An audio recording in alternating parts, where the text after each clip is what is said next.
なんでエグいなんですか？いや、エグいでしょ。いやいや、エじゃグいですけど。 38号チキンということでですね、はエグかっこよくなかった？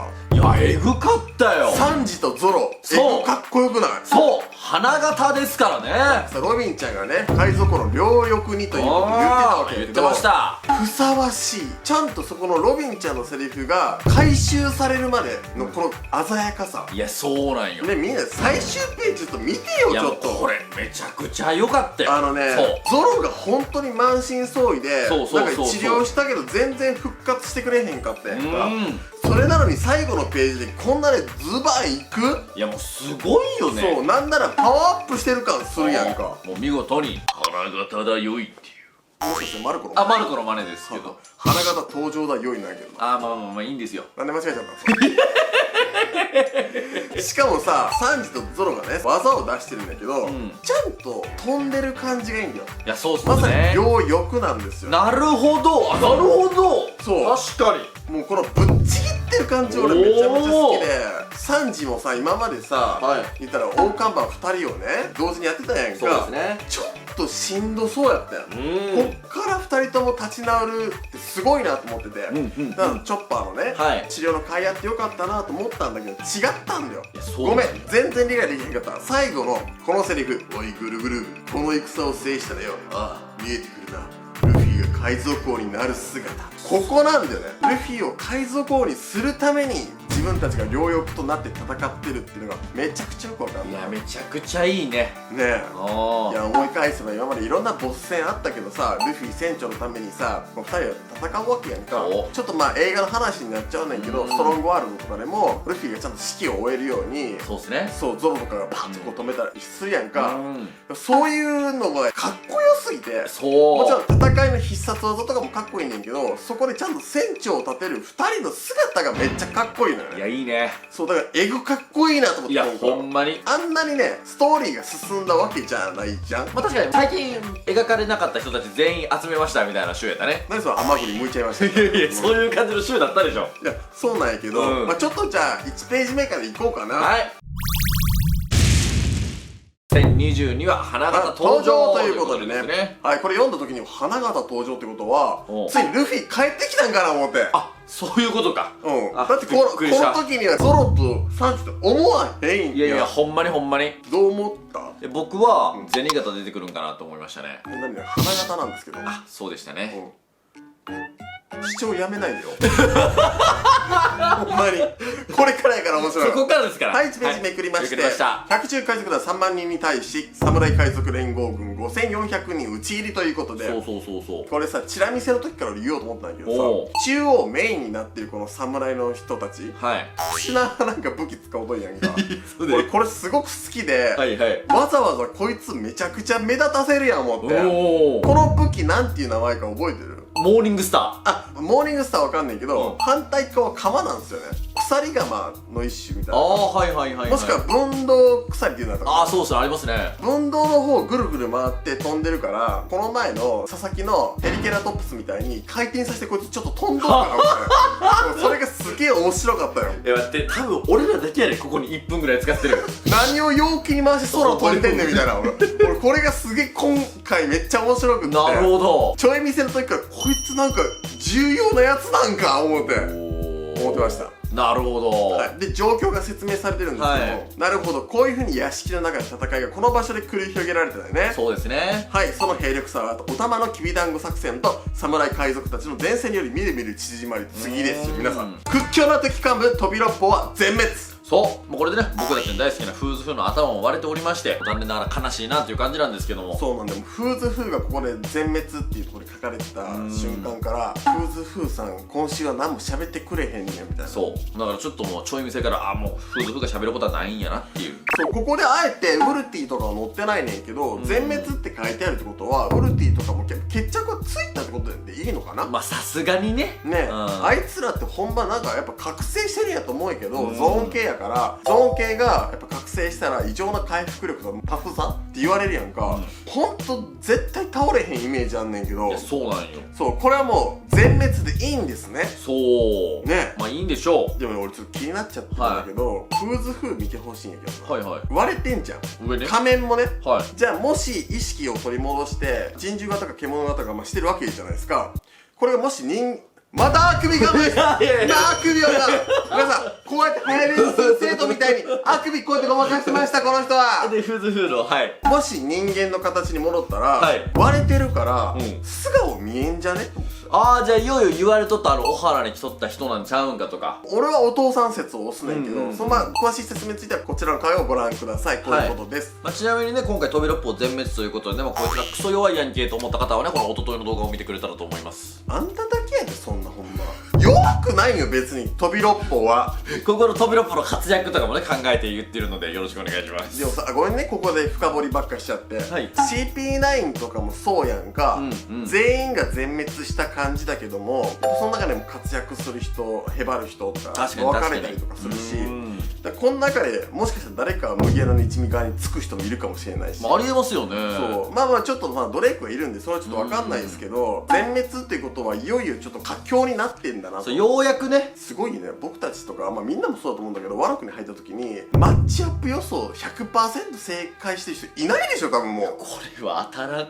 当たらんよね、ほんまに、まあ、そもそもヤマトがねちょっとね予想外すぎたというか。そうそうあーダークホースワノ国本土上空鬼ヶ島花の都まで到達あと15分ということでこんな正確に時間で出るんだと結構ドッキリしたよねこれ。確かに誰が測ってるんやろね。そうそう一定の速度で走れんの鬼ヶ島って。まあカイドウさんやったらやっぱ時間大事にするんちゃいます？なんか戦闘も一区切りしたからちょっと本気出して向かおうみたいなああなるほどなるほど。ないんかな。まあある程度やっぱ戦闘中やからオートモードみたいにしてるんちゃいます？何がオーパイは何がオートパイロットなのそれはいでそしてね屋敷の中に入るんですけども、城内3階ということで火事なんですよね。まあ久々に出てきましたねこのフクロクジュと。何話ぶり？いやずっと俺見たかったんですよ。おーまあなぜかというとフクロクジュのファンなんで。そうでしたね。そうまあこれ忍法対決、まあ、天才忍者対決ということなんですけど、分身の術とミニタブクラッカーっていうなんか僕の歴史の中で出てこなかった忍法が出てくるんですけどどうなっとるんやろなっていう感じはしますけど。なんか面白いのがさ、小田先生は絶対遊び心入れてくんじゃん。はい俺まさかこの耳たぶがクラッカーだと思うのだよ。いやほんまに。分かるこのクラッカーの意味。パチパチ鳴らしてるってことじゃないですか。そうそうパチパチ鳴らしてるこんなんあってアメリカンクラッカーみたいなやつ。そういうことそうそうそうそうだからパチパチそういうことか。鳴ってんのかなと思って。僕こうやと思ってたわ。何それクラッカあ引くやつね。ー。あそうバーンそうってなるやつねそうそうそうそうそう。多分アメリカンクラッカーみたいな遊び昔流行ってそういうことか。それがこうなんかこうぶつかり合ってるみたいなはいはい感じだと思うんですよね。まあこの辺もわかんないよね。一応ねその巻き巻きの実ということで、は雷蔵は悪魔の実の能力者のことが確定しましたけども、うん一応忍法なんでこれはフクロクチも忍法を使ってるんで相当の使い手だと思うんですよ。確かにね。そうそんな中でちょっと心理作戦みたいな感じで、はいはいはいはい本物どれやねんみたいなやつをこう導き出すんだけども頭いいねやっぱフクロクチうね。ん。さすがお庭番衆ね。ただよう当てれますよね。しかもさめちゃくちゃ伸びてるんよな。そうそうそうそう。なんか硬くなってクラッカーになっていう伸びてるからそう。まさに耳たぶだけで言うたらゴムゴムのや。いやそうなんよ。忍法っていうのもなんかね悪魔の実じゃなかったらちょっとずるくないっていうのはちょっと思いますけどね。耳たぶだからええやん。で僕思ったんですけど、はいはい誰も言ってなかったと思うんですよ。99回のラスト、うん影、うん誰か、うん俺フクロクジュの可能性もあるなっていうことを。はい次行きまあす。拙者たちはあの日共に泣き共に笑った。おでん様と共に死んだのだ。今はただ主君の思いを遂げるための亡霊。おでん様と共に死んだのだっていうのがすごいグッとくるんだよね。そうなんよね。そうこのやっぱ究極になんか追い込まれた場面でちゃんとそれをバンって言える雷蔵がやっぱかっこいいんだよね。それを任務とは呼ばせぬ。我ら一人一人が感情ある従者ゆえ討ち死にさえも本物。死んでるんかな。いやそこやっぱ気になるなっていうのと、まあ、ここでやっぱりこのお菊の顔が見えへんのはなんでなんやろうっていうのはちょっと気になりますけどね。でもだから死んでんかな。今ここで見るとね、うんその川松、猫マムシ、伝次郎、伊蔵で犬嵐がちゃんとして顔が描かれてるんだけど、そうですね。他の3人言ったら金右衛門、お菊、阿修羅童子は全部トーンがかかってるんだよね。確かに。そうちょっとグレー味のスクリーントーンがかかってるから討ち死にしたという現れなのかな。こう思ったらこれね、伝次郎とかどこ向かってるんやろって感じですけどね。ねえ、今日オロチ街道という夜が終わり、高校と太陽が昇るのだ。桃之助様という将軍を得てな。いや、かっこいいね。いや、またね、夜明けみたいな感じが出てきましたよ、ここで。そうなんよ。高校となんて人生で使わんもんな。高校ってこういう字書くん。いや、ほんまに。ねうん、場内3回、こちらですよ。キラバス・ホーキンスということで、はい。ホーキンスもただの占い野郎じゃってめちゃくちゃ強いな。まあ、てかやっぱこの能力強いよね。ね、その自分を無限気あるみたいな感じやから。そうよね。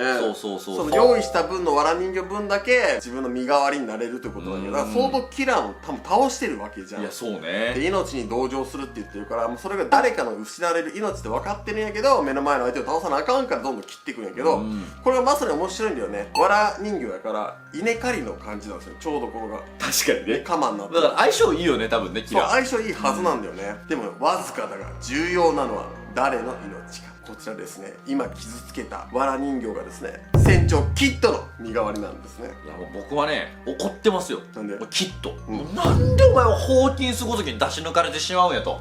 せっかくカイドウ、ビッグマムとと、まあ、敵対して、まあね、ルフィとローと並んで、かっこいいやんけ。やっぱキッド見せてくれる最悪の世代一かっこいいわと思っとったら、お前何ホーキンスごときに足元救われてんねんと。もう僕はこれを見て悲しくなりましたよ、今週。そっからこのキラーがその程度でひるまないじゃないですか。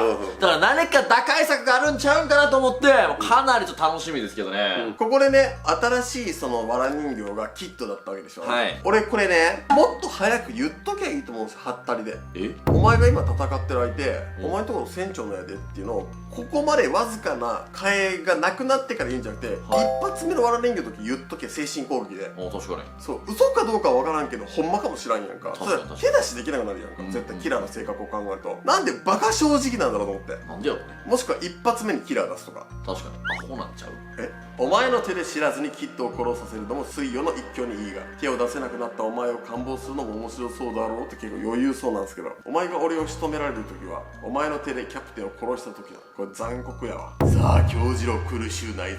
ふわふわふわいい趣味してやがる。こっからキラーどういう風に戦うのかめちゃくちゃ楽しみやな。いや、ほんまに。わら人形ってどうやったら解除できるんだろうな。それを考えた方がいいんかな。でも、気絶さすことできないっすよね、わら人形がある限りダメージ通らんってことは。そうだね。そうだから。しかもこれどうやってわら人形を作ってるのかも原理もよく分かってないね。パンクハザードの時にさ、はいモネが最後刺した心臓がまあ別だったよっていう感じで、はい。実は攻撃してるのは違うやつだったみたいなことになれへんかな。結構ありえそうっすけどね。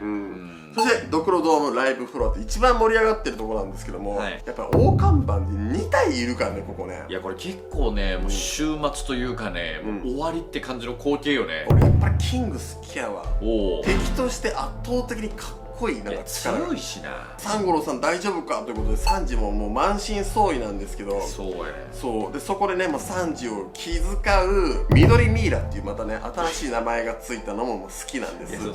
そうでここでの俺の萌えキュンポイントは、はいチョッパがなぜかジジイの言葉になってるっていう、あ頑張るんじゃゾロっていう、はいはいはい。どうしたんだみたいな。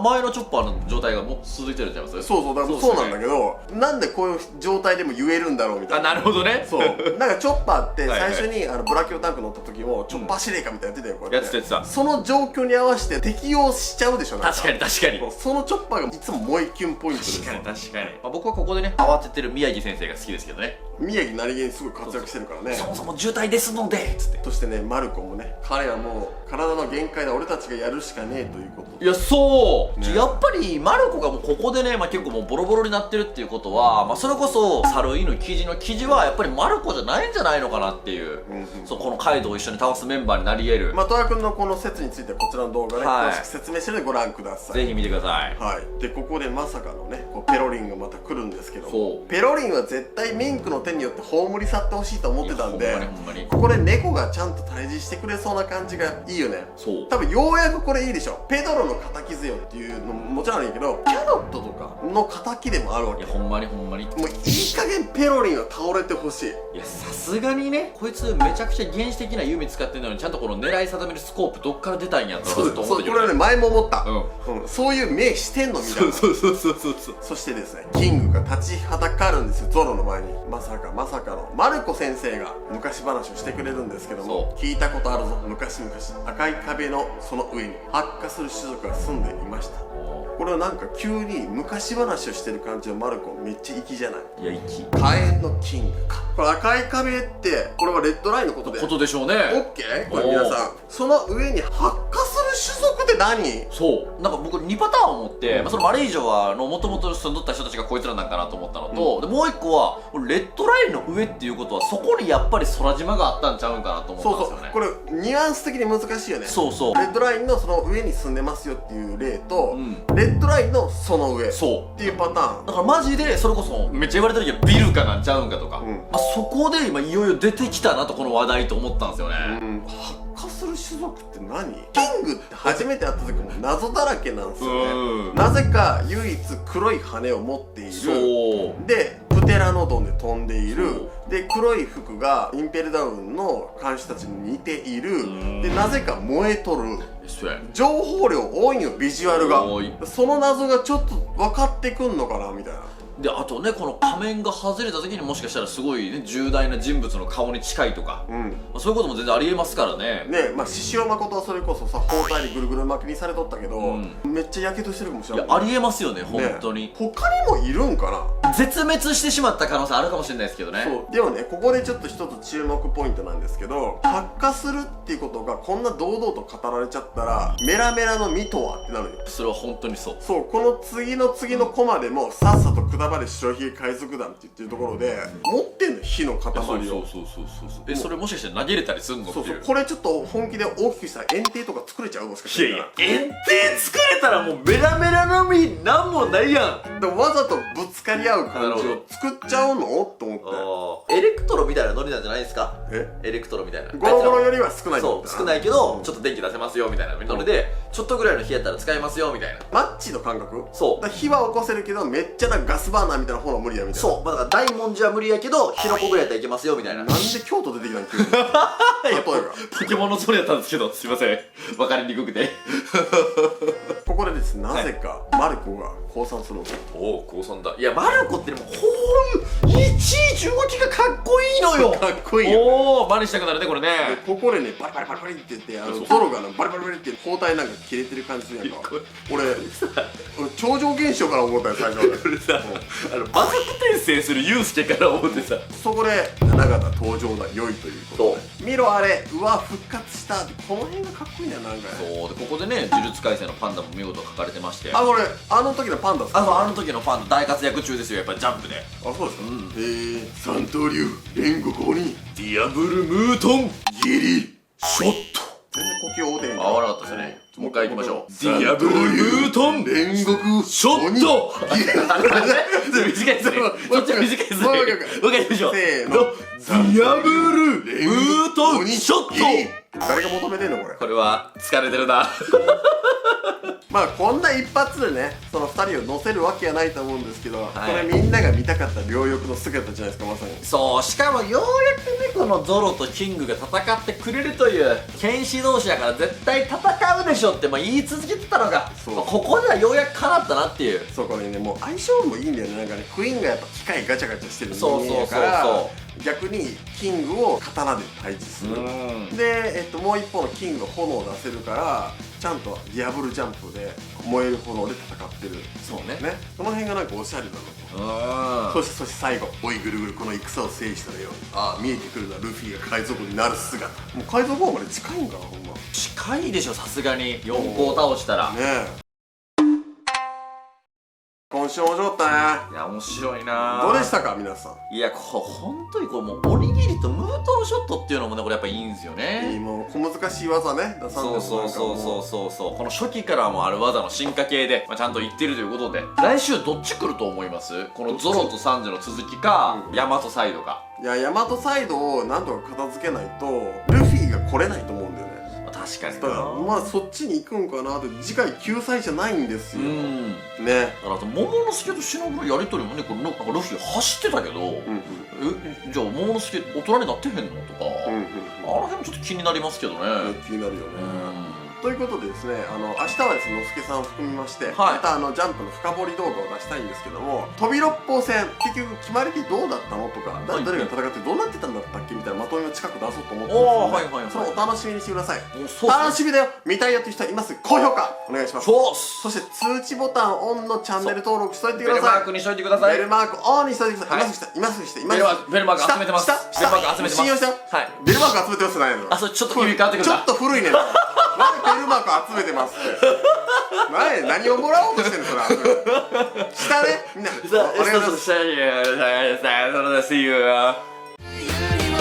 こやちゃんクルーがこの夏アゲアゲ、楽しみいっぱい躍動感。クルーのみんなでもっと盛り上げて。 Twitter、LINE ライブ公式 LINE もやってるよ。フォローしてね。お風呂の前はこやっきーチャンネ